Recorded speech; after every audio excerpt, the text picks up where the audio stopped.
In this video, I'm going to teach you how to add a project in Clockify so you can track your work more efficiently.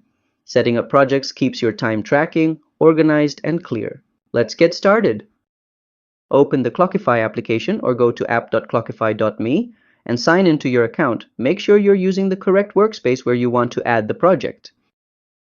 Go to the project section located on the left side of your dashboard. This is where you can see all existing projects and manage them easily. Click Create New Project. This button will open up the form to add your new project details. Create a project name that clearly describes what you're working on. This helps you and your team stay organized. Now edit other settings like selecting the client, adding a template, choosing a project color, and setting it to public or private. After you're done with all your preferred settings, just click Create. And that's how to add a project in Clockify. If you found this useful, please like this video and subscribe to How to Tutor for more practical tutorials. See you next time!